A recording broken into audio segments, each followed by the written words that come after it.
Bom, caro aluno, vamos à aula sobre a água e as suas propriedades. Vamos falar das propriedades da água. Primeiramente, nós temos que falar da distribuição da água em nosso planeta, né? O nosso planeta, ele é um imenso globo azulado, né, que existe há cerca de 4,6 bilhões de anos. Os lagos, por sua vez, são depósitos de água cercados por terra de todos os lados, né? E as represas, por sua vez, elas são construídas pelo homem, né, para armazenar água, por exemplo, a água da chuva, tá? Nós usamos essa água para abastecer, por exemplo, várias cidades, tá? Fornecer água para a população, tá? Essa água no estado líquido em que a água possui volume constante e forma variável, né? Ou seja, ela vai tomar a forma do lugar onde ela esteja presente.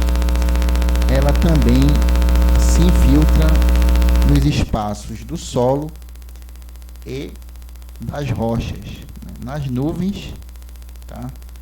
E também está presente nos seres vivos, tá? Mesmo as nuvens, que a gente pensa que é só vapor d'água, tá? Na verdade, nas nuvens também existe água no estado líquido, ou seja, uma parte da condensação da água, transformação do vapor da água em líquido, também já ocorreu nas nuvens, né? E a água também está presente nos seres vivos, ou seja, no nosso corpo, né? No meio de vocês também encontramos água, tá? Nesses casos citados, né, rios, lagos, represas, infiltradas no solo, nas rochas, nuvens e nos seres vivos, né, a água apresenta uma concentração de sais geralmente inferior à água do mar. Ok?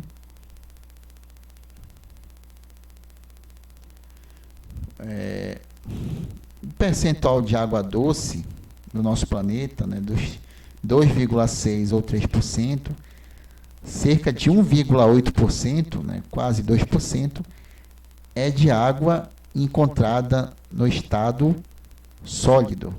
Tá? O estado sólido em que a água possui forma e volume constante, né? Se você pegar um cubo de gelo, colocar no copo com água, né, e pode até derreter. Ele derrete devido à temperatura ser maior do que do lugar onde ele estava, tá? Mas enquanto ele for gelo, enquanto ele for sólido, a forma dele vai ser de cubo, tá? Nesta imagem aqui, ó, enquanto a temperatura for abaixo de zero, que é o ponto de fusão da água, onde ela pode mudar do estado sólido para o líquido, ou líquido para o sólido, né? Essa água presente aqui nas montanhas, ela vai dar uma forma constante a essas montanhas, tá? Então essa água, no estado sólido, ele forma grandes massas de gelo nas regiões próximas dos polos, né, o polo norte e o polo sul, né, e no topo das montanhas que são muito elevadas, como por exemplo, você pode pesquisar no Google o Monte Everest, a Cordilheira dos Andes, o Monte Fuji, tá? Lugares que são muito altos, né, onde a temperatura, o fato de ser muito alto faz com que a temperatura seja menor do que na superfície, levando ao congelamento da água, ou seja, a água líquida vira sólida, né? As moléculas da água líquida, elas perdem energia, se aproximando mais e mais das outras, tá? E dessa maneira ficam tão juntinhas que formam o estado sólido, né? Forma e volume constante, tá? as águas subterrâneas, elas correspondem a 0,96% da água doce, né? E o restante está em rios e lagos, tá? A gente fala de águas subterrâneas. Sub quer dizer abaixo e terrâneas terra, ou seja, águas localizadas abaixo da superfície dos continentes, né? Água subterrânea, ou seja, água abaixo da terra, né? É água no estado líquido, né? E a água das geleiras é água no estado sólido, tá?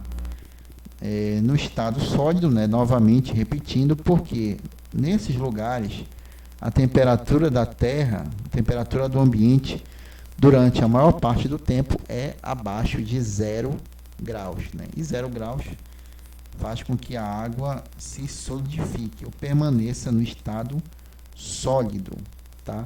Aqui você está vendo um pouquinho de água, que você está vendo água líquida, mas é porque nas partes onde existe água, onde existe sal na água, né? Como se o sal ele dificultasse o congelamento da água, né? Isso porque ele aumenta a densidade da água, tornando o processo de congelamento ou perda de calor da água mais lento ou mais difícil do que na água doce, ok?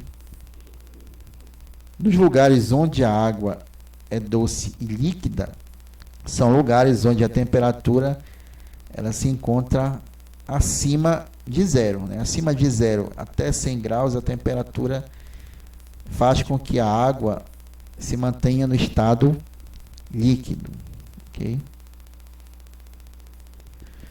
E aí nós temos então um resumo da distribuição da água em nosso planeta, né?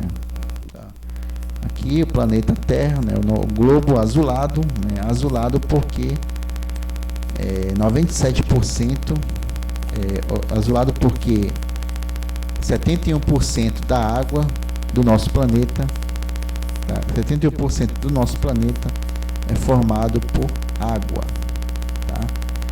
E a maior parte dessa água está presente nos oceanos, 97%. Oceanos é o que? É água no estado líquido, né? Água no estado líquido e água salgada, ou seja, com um percentual de sais dissolvidos na água maior do que na água doce, tá? Desses 100%, né, os outros 3% corresponde à água que se já não está potável, né, porque ela pode ter impurezas tendo que passar por um tratamento, mas o sinônimo de água potável é água que nós podemos beber, né? Aí está 3% porque é como se a água doce ela já fosse potável, mas na verdade ela tem que passar por processos de tratamento na grande maioria das vezes. Esses 3% de água corresponde à água doce, tá?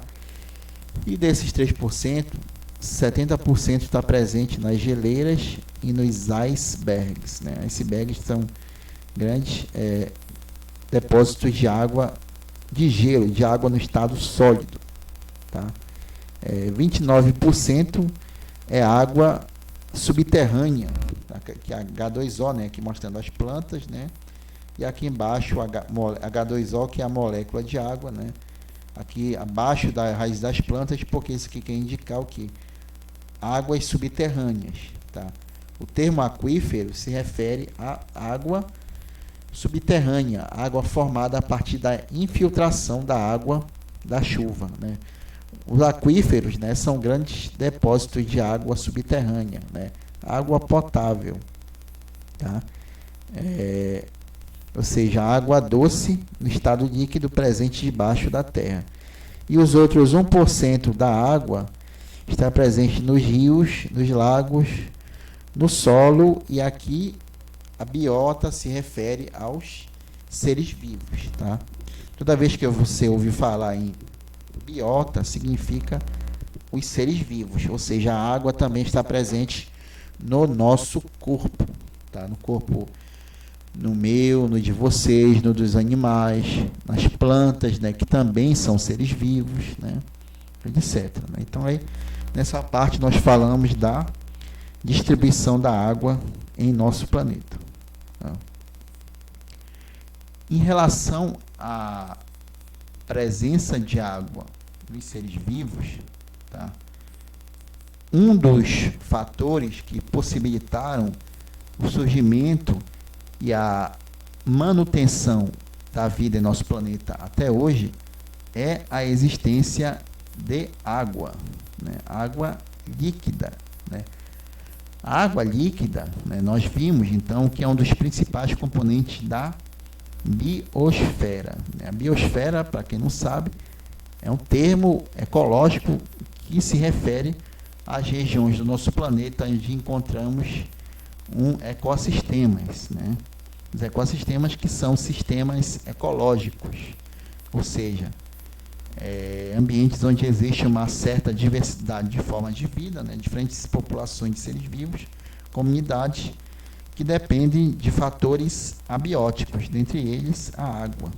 Tá? E ela é um dos principais fatores abióticos, ou seja, um dos principais componentes da biosfera, já que ela cobre a maior parte da superfície do nosso planeta. Tá? E às vezes nós esquecemos que todos os seres vivos têm em comum, né? Embora eles sejam diferentes, né? Alguns tenham, por exemplo, muitas células e outros poucas células, alguns sejam capazes de produzir o seu próprio alimento e outros não, alguns são aquáticos e outros terrestres, alguns voam, né? Outros colocam ovos, outros têm os filhotes dentro do corpo da mãe, ou seja, apesar de toda essa diferença, né, todos têm em comum o fato de terem água em sua composição, né? E a água ajuda a manter a vida na Terra porque ela tem uma série de propriedades que permitem isso, né? Vamos dar uma olhada em alguns exemplos de seres vivos, né? Seres vivos em relação à água. Tá? A água-viva, por exemplo, que é um animal marinho, né? Por exemplo, nós podemos encontrar na praia, né? A água-viva, que às vezes a gente se encontra com ela na praia de uma forma muito ruim, né? Porque ela tem lá nos seus tentáculos os quinidoblastos, né? Que podem provocar queimaduras na pele quando a gente toca, né, nela sem querer. Tá? Apesar disso, né, a água-viva, aliás, ela tem que ter isso para se proteger de seus predadores, porque ela chega a ter 95% de água na composição do seu corpo, ou seja, a maior parte do corpo, quase todo o corpo da água-viva é água. Daí por que o nome é água-viva? Viva porque é um animal, tá? E é água líquida, tá? Então ela é um tipo de animal que tem muita água, tá? Tanto é que ela é transparente por causa disso, tá? E a melancia e o pepino, que são vegetais, eles chegam a ter 96% de água na sua composição. A melancia tem muita água, assim como o pepino, ou seja, são plantas boas, por exemplo, para quem quer fazer dieta, uma vez que quem faz dieta precisa ter uma grande quantidade de ingestão de água diariamente. Aí a água-viva com seus tentáculos, né? Aí a melancia e o pepino, né? Exemplos de seres vivos que contêm bastante água em sua composição em relação a outros seres vivos.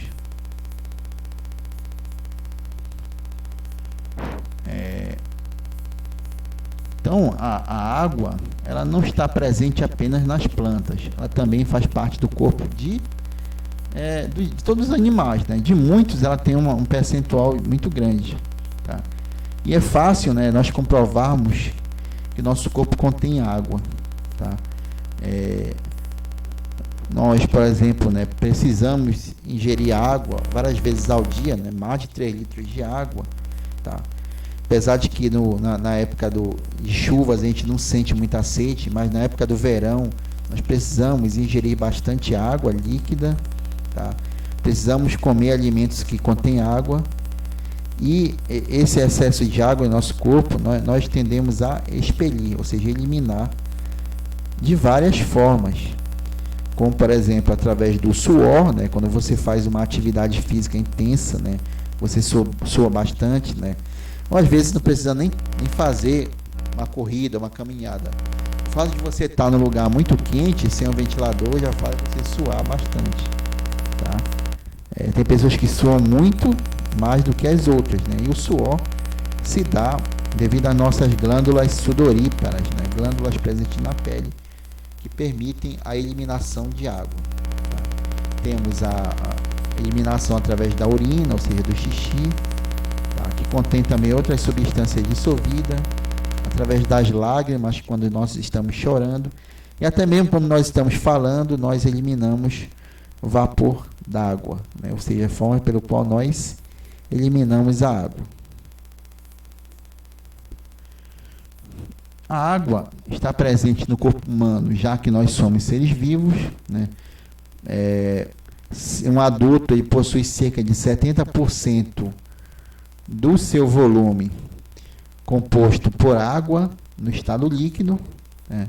Porém, esse percentual de 78% não é homogêneo, ou seja, em alguns lugares do nosso corpo nós vamos ter mais do que 70%, e em outros lugares nós vamos ter quase a metade apenas, tá? Então esse percentual não é homogêneo. Isso quer dizer que tem parte do corpo que tem muita água e tem outras partes que tem um percentual de água menor.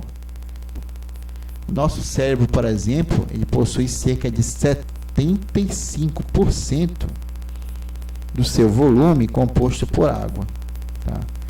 Os pulmões, cerca de 86%. É o cérebro que faz parte do sistema nervoso, né? O sistema que coordena o funcionamento de todo o nosso corpo. Os pulmões, eles possuem, né, são um conjunto são órgãos. Possuímos 2 pulmões no nosso corpo, né?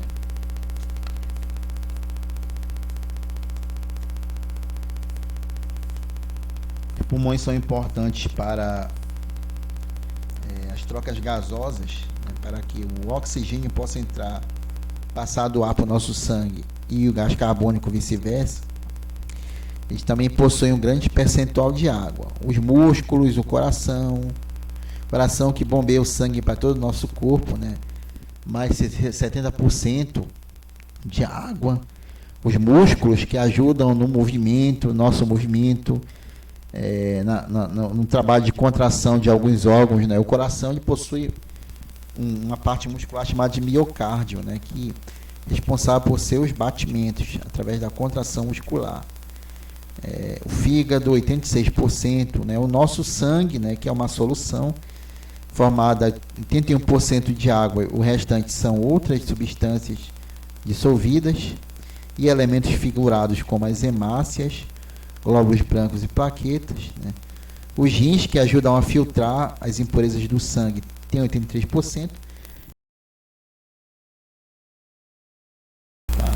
E seriam moles, tão moles que seria impossível nós nos sustentarmos, nós andarmos em pé, né? E vocês já sabem que a função dos ossos, né, eles fazem parte dos órgãos que faz parte do nosso sistema esquelético, que ajuda a gente a dar sustentação ao nosso corpo, né? Ou seja, os ossos não podem ter muita água, né, porque a sua função é dar sustentação. Os nossos músculos, por exemplo, precisam de um percentual de água muito grande, assim como o cérebro e o coração, porque são órgãos que precisam de muita energia para funcionar corretamente. Quanto mais energia o organismo precisar, mais água ele vai precisar. Muito embora a água ela não faça parte do metabolismo da respiração aeróbia, ou seja, a água não é um produto, a água ela não é um reagente, ou seja, ela não é necessária dentro da reação da respiração, mas sem ela a respiração ela não vai ocorrer, assim como diversos outros processos vitais, tá? Então é por essa razão que alguns órgãos têm, algumas partes do corpo têm mais água do que outros, por causa da questão energética de produzir energia, tá? E um organismo, quanto mais jovem ele é, quanto mais novo ele é, mais energia ele vai precisar, ele vai gastar, e mais água ele vai precisar. Então, um bebê, por exemplo, ele tem um percentual de água bem maior, né, do que do indivíduo idoso, por exemplo, né? O idoso, como o metabolismo dele é menor, ou seja, ele gasta menos energia, então isso faz com que o seu percentual de água requerida seja menor do que de um bebê. Então, vamos ver o que é a água em termos químicos. Tá? Vimos, em relação à distribuição da água, que ela é uma das substâncias mais comuns em nosso planeta, né? Vimos que cerca de 70% do nosso planeta é formado por água, tá? Principalmente no estado líquido, tá? E a água, ela ocupa um lugar no espaço, né? Se você pegar uma bexiga, um balão e encher de água, você vai ver que o balão, depois que você colocou água, ele ficou maior do que estava, inclusive mais pesado, porque você aumentou a massa dele ao colocar água, tá? E a água, então, ela ocupa o lugar no espaço e possui massa, porque a água é um exemplo de matéria. Quando você abre a torneira e deixa a água cair na sua mão, você sente o peso da água caindo. Por quê? Porque a água, ela possui massa, né? E como toda matéria, ela possui massa porque ela é feita por partículas muito pequenas, né? Que nós não conseguimos enxergar, que são os átomos, tá? Numa gota com água podem existir milhões de átomos, né? Eles são muito pequenos, tão pequenos que são invisíveis. E eles são a unidade básica da matéria, e como a água é matéria, ou seja, ocupa lugar no espaço e possui massa, ela também é feita por átomos, tá? E os átomos unidos entre si, eles vão formar as moléculas, né? Uma molécula, ela é a menor porção de uma substância, né? A água, ela é uma substância, tá? Assim como no ar existem substâncias como gás oxigênio, gás carbônico. No mar nós temos o cloreto de sódio, que é uma substância, tá? Uma substância, ela é formadora da matéria, tá? E a matéria é formada por átomos que vão se unir formando moléculas, né? E a molécula é a menor porção de uma substância que representa as propriedades dessa substância. Então, a substância água, ela é formada por um copo com água, a matéria água, que é formada pela substância água, nós vamos encontrar várias milhares de moléculas de água. E essas moléculas são formadas por átomos. No caso da molécula de água, ela é formada por 3 átomos, né? 3 átomos, e esses átomos não são do mesmo elemento químico, tá? Tanto é que a água é uma substância composta, tá? Todas as substâncias compostas, elas são formadas por seus átomos são formados por mais de um elemento químico, tá? E esses elementos químicos são o hidrogênio e o oxigênio, né? Tá? A molécula de água, ela é representada pela fórmula química H2O, justamente porque são 2 átomos de hidrogênio ligados a um átomo de oxigênio. E essa molécula de água, H2O, a fórmula dela, tá? Esses átomos de hidrogênio, eles vão se unir por meio de ligações químicas, né? O que é uma ligação química, né? Uma ligação química, ela vai unir átomos ou do mesmo elemento químico ou de elementos químicos diferentes.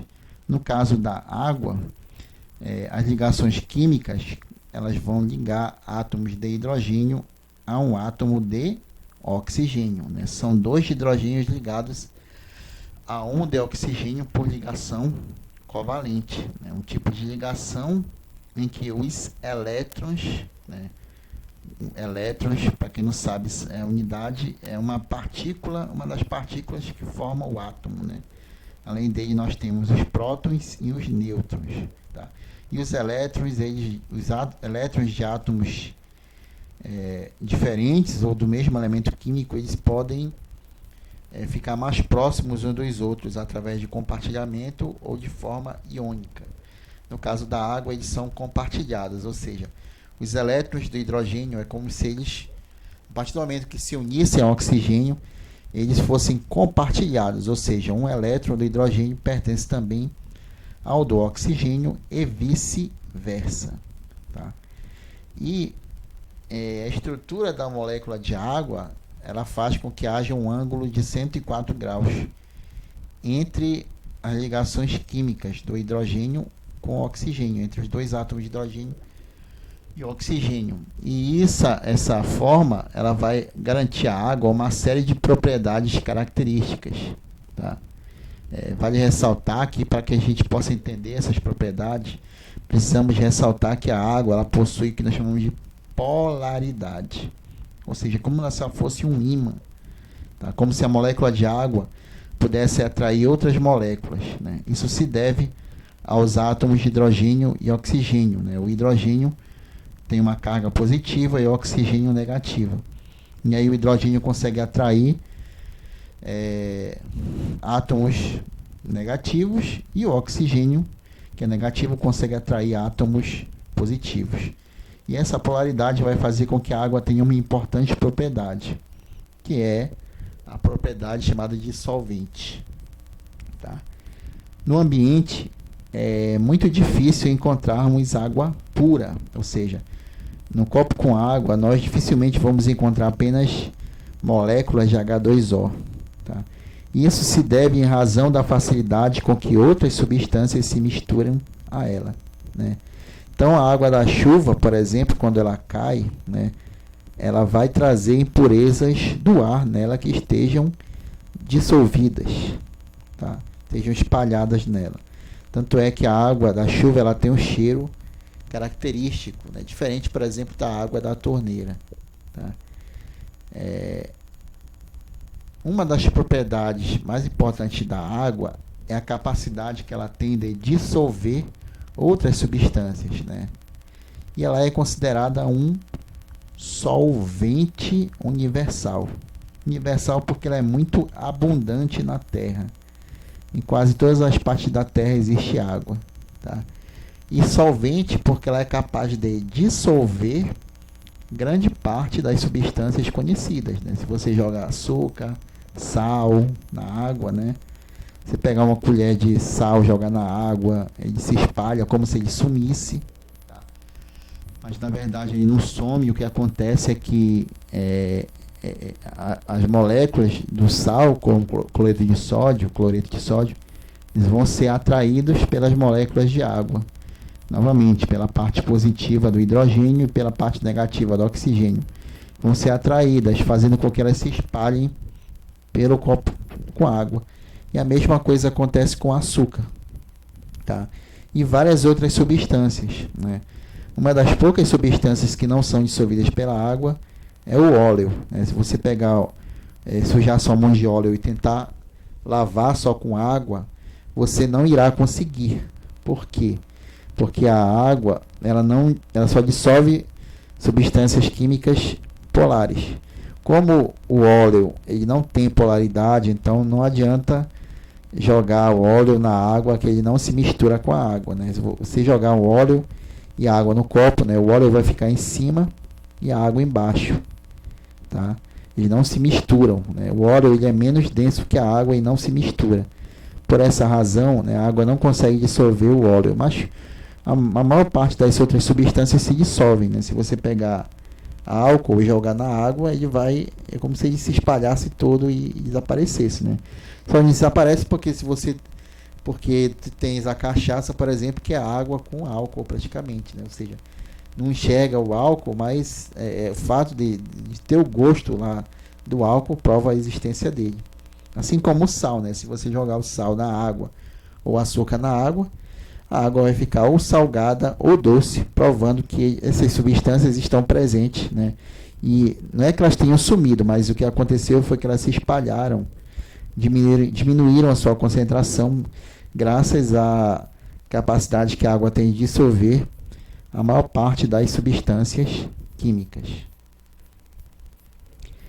Se percebermos na água cheiro, cor ou sabor, né, isso se deve a substâncias químicas nela presentes que estão dissolvidas ou não, né, sejam líquidas, sólidas ou mesmo gasosas. Tá? As substâncias que se dissolvem umas nas outras, né, elas recebem a denominação de soluto. Tá? Como por exemplo o sal, né, que é um soluto, né, é uma substância que se dissolve na água, que é um solvente, né? O solvente é aquela substância capaz de dissolver outras. Tá? E a associação do soluto com o solvente é chamada de solução. Tá? Aí, mostrando aí, né, você coloca o sal, aqui na colher apresentando o sal, né, que você coloca num copo contendo o solvente e a água, e juntando os dois, né, a substância que dissolve o soluto, o sal, o solvente dissolve o soluto, você tem a solução. Né? O soluto é as substâncias que são dissolvidas e o solvente, acho que se dissolve. Tá? E essa propriedade de solvente ela é muito importante para a vida. Nosso sangue, por exemplo, se ele não tivesse água, tá?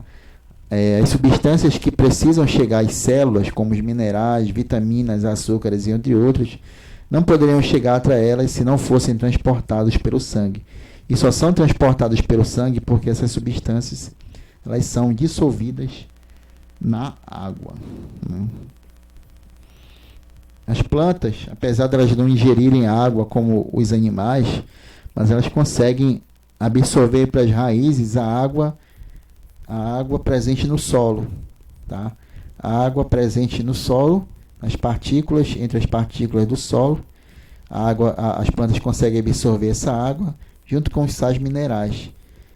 E também os açúcares que a planta produz, que as plantas são fotossintéticas, produzem seu próprio alimento, ele é transportado lá da copa lá das árvores, onde tem as folhas até a raiz, pela água também, graças à água presente lá na seiva, né, que é como se fosse o sangue da planta. Né? A seiva é uma solução que vai conter esses açúcares, minerais e outras substâncias que são transportadas ao longo da planta, da árvore. Tá? E no interior dos organismos vivos ocorrem inúmeras reações químicas indispensáveis à vida, como por exemplo a digestão, né, que é a transformação química dos alimentos. Né? Essas reações vão acontecer se as substâncias químicas no corpo do organismo que ele tem ingerido dos alimentos estejam dissolvidas em água. Né? Senão elas não ocorrem, e sem as reações não existe o metabolismo, que é o conjunto de reações que vai manter o organismo vivo. Ok? E aí tivemos então essa pequena parte sobre a distribuição da água e a propriedade dissolvente da água. Na nossa próxima aula nós vamos ver as outras propriedades